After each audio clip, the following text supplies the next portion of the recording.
ಉಡುಪಿ ಎಂದರೆ ಹೋಟೆಲಿಗೆ ಪ್ರಸಿದ್ಧಿ. ಆದರೆ ಉಡುಪಿಯ ಹುಡುಗನೊಬ್ಬ ಅಡುಗೆಯಲ್ಲಿಯೂ ಹೊಸ ಭಾಷ್ಯ ಬರೆಯಲು ಮುಂದಾಗಿದ್ದಾನೆ. ಅಡುಗೆಯಲ್ಲಿ ಹೊಸತನ ತೋರಿಸಬೇಕೆಂಬ ಇವನ ಅದಮ್ಯ ಇಚ್ಛೆಯಿಂದ ಕಳೆದ 3 ವರ್ಷಗಳಿಂದ ಕಣ್ಣಿಗೆ ಬಟ್ಟೆ ಕಟ್ಟಿಕೊಂಡು ಪಾಕಶಾಸ್ತ್ರದಲ್ಲಿ ಪಕ್ವತೆ ತೋರಿಸಲು ಮುಂದಾಗಿದ್ದಾರೆ. ಇವರು ಅದೇನು ಮಾಡುತ್ತಾರೆ ಎಂಬುದರ ಒಂದು ಸಣ್ಣ ಝಲಕ್ ಇಲ್ಲಿದೆ ನೋಡಿ.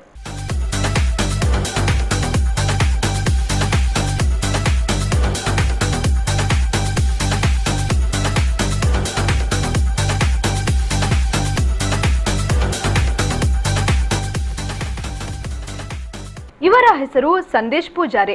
ಹುಟ್ಟಿದ್ದು ಉಡುಪಿ ಸಮೀಪದ ಉಪ್ಪೂರಿನಲ್ಲಿ. ಆದರೆ 20ರ ಹರೆಯದ ಇವರು ತನ್ನ ವಯಸ್ಸಿನಲ್ಲಿ ಸುಮಾರು 19 ವರ್ಷ ಕಳೆದಿದ್ದು ಮಾತ್ರ. ಕೊಪ್ಪಳ ಜಿಲ್ಲೆಯ ಗಂಗಾವತಿಯಲ್ಲಿ PUC ವರೆಗೆ ವಿದ್ಯಾಭ್ಯಾಸ ಮಾಡಿರುವ ಇವರು ಬಾಲ್ಯದಲ್ಲಿಯೇ ಅಡುಗೆಯ ಜೊತೆ ನಂಟು ಬೆಳೆಸಿಕೊಂಡವರು.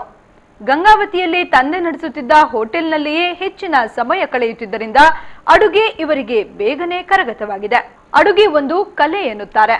ಆದರೆ ಗಂಗಾವತಿಯ ಸಂದೇಶ್ ಪೂಜಾರಿ ಅಡುಗೆಯನ್ನೇ ಒಂದು ಸಾಧನೆಯ ಮಾರ್ಗವನ್ನಾಗಿ ಮಾಡಲು ಮುಂದಾಗಿದ್ದಾರೆ. ಗಂಗಾವತಿಯಲ್ಲಿ ತಂದೆ ನಡೆಸುತ್ತಿದ್ದ ಹೋಟೆಲ್ ಅನ್ನ 5 ವರ್ಷಗಳ ಹಿಂದೆ ಕರಾವಳಿ ಗೋಬಿ ಸೆಂಟರ್ ಎಂದು ಪರಿವರ್ತಿಸಿ ಪಾಕಶಾಸ್ತ್ರದಲ್ಲಿ ಹೊಸದೊಂದು ಸಾಧನೆ ಬರೆಯಲು ಮುಂದಾಗಿದ್ದಾನೆ. ಅಡುಗೆಯಲ್ಲಿ ಏಕರೂಪದ ಕೆಲಸ ಬೋರ್ ಆಗುವುದರಿಂದ ಇವರು ಒಂದು ದಿಟ್ಟ ಹೆಜ್ಜೆ ಇಟ್ಟಿದ್ದಾರೆ. ಕಳೆದ 3 ವರ್ಷದಿಂದ ಕಣ್ಣಿಗೆ ಬಟ್ಟೆ ಕಟ್ಟಿಕೊಂಡು ಅಡುಗೆ ಮಾಡುತ್ತಿರುವ ಇವರು ಈಗ ಜನರ ಪ್ರಮುಖ ಆಕರ್ಷಣೆಯ ಕೇಂದ್ರವಾಗಿದ್ದಾರೆ.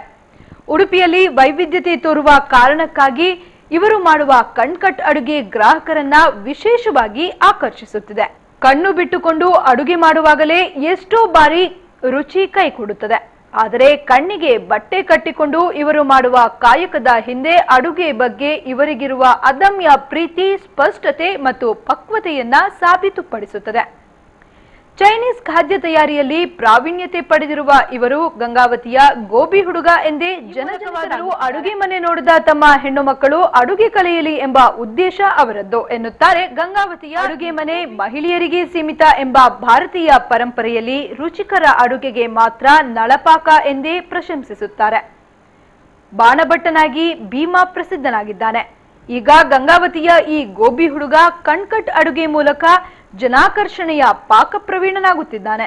ಇವನ ಕಣ್ಕಟ್ ಅಡುಗೆಯ ಕೌಶಲ್ಯ ಹಾಗೂ ಶುಚಿರುಚಿಯಾದ ಅಡುಗೆಯಿಂದ ಗ್ರಾಹಕರು ಅಧಿಕವಾಗುತ್ತಿದ್ದಾರೆ. ಇವರ ಈ ಕಣ್ಕಟ್ ಅಡುಗೆ ಕೌಶಲ್ಯವನ್ನ ಕಂಡು ಕೆಲವು ಮಾಲ್ಗಳಲ್ಲಿ ಇವರ ಕೌಶಲ್ಯ ಪ್ರದರ್ಶನಕ್ಕೂ ವೇದಿಕೆ ಕಲ್ಪಿಸಿದ್ದು ಅಪಾರ ಜನರಿಂದ ಮೆಚ್ಚುಗೆ ಪಡೆದಿದ್ದಾರೆ. ಈ ತಿಂಗಳ ಅಂತ್ಯದಲ್ಲಿ ಲಿಮ್ಕಾ ದಾಖಲೆ ಮಾಡಲು ಸಿದ್ಧತೆ ನಡೆಸಿರುವ ಈ ಗೋಬಿ ಹುಡುಗ ಗಿನ್ನಿಸ್ ದಾಖಲೆ ಬರೆಯುವ ಗುರಿ ಹೊಂದಿದ್ದಾನೆ. ಕಣ್ಣಿಗೆ ಬಟ್ಟೆ ಕಟ್ಟಿಕೊಂಡು ಅಡುಗೆ ಮಾಡಿದ್ದು ಈ ಹಿಂದೆ ಎಲ್ಲೂ ನಡೆದಿಲ್ಲ ಎಂದು ಹೇಳುತ್ತಾರೆ.